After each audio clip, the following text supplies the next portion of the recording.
What's up everybody, Murta here, back with a new video. So, another week has passed in battle for Azerite. Method has finally got the war first yesterday evening on Gahun, so they still confirmed the number one race guild in the war, Limit got the war second, but the war first race is not the topic of this video.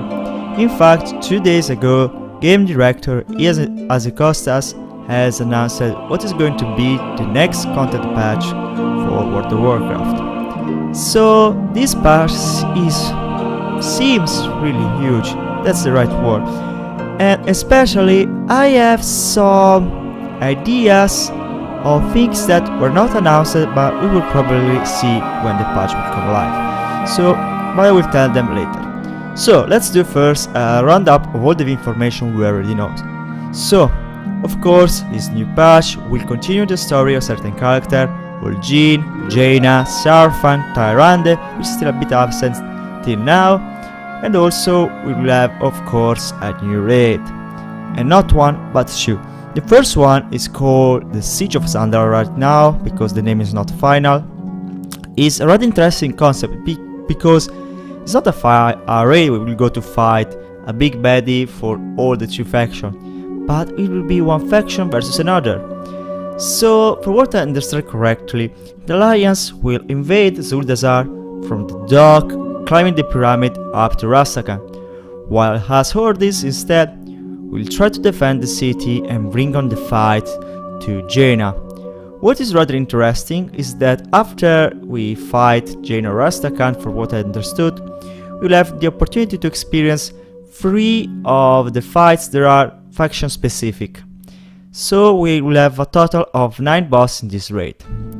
After that has been announced another raid. This is a bit more smaller, only 2 bosses, but it's rather interesting. This raid is called the Crucible of Storm, and this is the raid that will continue the story of Stormsong Valley and also will bump up the story of Ajaro, with that character that at BlizzCon they sell us as the Gul'dan of this expansion. So what accepting her to be the next big bad boss raid like Gul'dan in Nighthold, but it's like they are trying to make her presence more interesting to the audience. Also, of course, there will be a new warfront, the Battle for Darkshore. I was expecting more the Southern Barrens, but yes, Darkshore seems fine. The theme will be Forsaken versus Night Elf. I do wonder if the Alliance player will have the chance to get their hands on that Night Elf armor that has been data mined during the beta and alpha of Battle for Azeroth. Also that we have 2 more islands, one is more Kilnean based and the one is Vrykul themed. Also they want to make island a bit more interesting, adding more race spawn, much more things. I don't know how they want to say it, because right now Island Expedition is a bit the weak point of this expansion. So I hope that this roundup will make it more interesting. Also, we know that with this patch we will be able to play finally as a Zandalari troll or Kultiras humans. But in order to do so, we need to have certain requirements. The first one is pretty simple, and you probably will have it just yet. Be exalted or with Zandalari Empire or the Prodbul Admiralty. After that, for what I understand from the livestream, because various websites and other content creators are saying that you must just need to continue the second part of the war campaign. But what Azerite said is that these 2 new races will be able to play after the raid. So does this mean that in order to unlock the quest we will have to complete at least the raid, the Siege of Zuldazar and Soiling God, on at least level 4 difficulty and be exalted, or there will be another requirement? Because right now I've not yet really much understood it. And also, they said it was a cool idea, and in fact they are doing, because they're making heritage armor for not only allied races. In fact, with this coming patch, dwarves and blood elf will be the ones to receive an heritage armor. In order to unlock them, you we just need to be excited with our own faction, so excited with Ironforge or Silvermoon City, be of course at a level cap, and then we can embark on a quest scenario that will tell us more what is about to be a dwarf or a blood elf. The dwarf one we see a small peak. It seems much like a fusion between the armor of Magnet Bronzebeard and the Huldor Texas for warrior. For the blood elf one, I would like to see something that resembles the look of the Silvermoon Guard, which is really cool and is much more one of the iconic looks of blood elf in various artwork. So I hope that will give us something similar. After that, of course, there will be a new fixes to Azerite, new trades, some tuning. Also will finally come the awaited tuning for Elemental Shaman, and I hope also the one for Shadow Priest, because they need a bit of love, even them. So that's all we know at the moment. But oh, sorry, I totally forgot. We will be able to level up our alts really quick, because now we will have invasion. Alliance faction specific invasion, sorry. Basically we work the same way as the Legion was, but there is a faction that is invaded a zone of the other one, so a new series of work quests will appear for a certain amount of time, and these work quests will be available also to characters that are not at level 120, so I could wait to level up our character. Now that we know this, let's discuss what I'm expecting to see.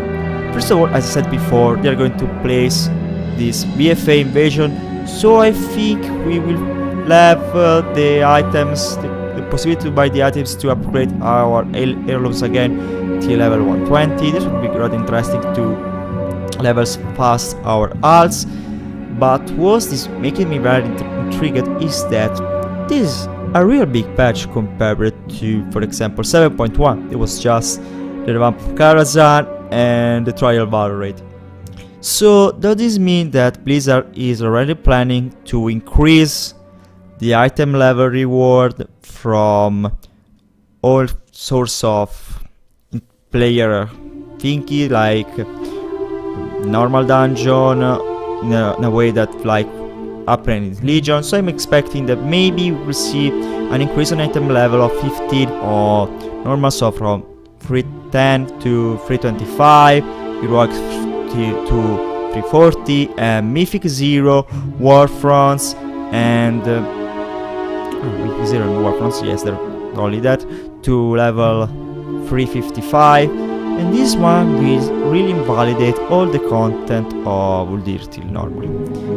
And okay, and what I'm thinking is that maybe Blizzard will try to do something like that.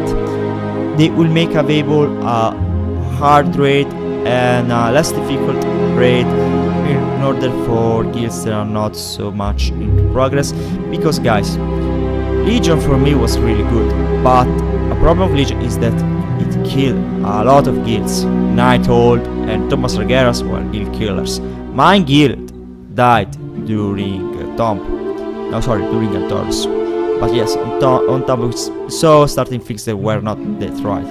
So I would really like if they followed as they did at the start of the game with Classic and PBC. There was the easy raid, there were, for example, Gruslayer, Mactaridon Karazhan, the medium difficulty raid, Tempest Keep, Sempershine Cavern, and then the high difficulty raid. There were Montajal, the Black Temple, and Sunwood.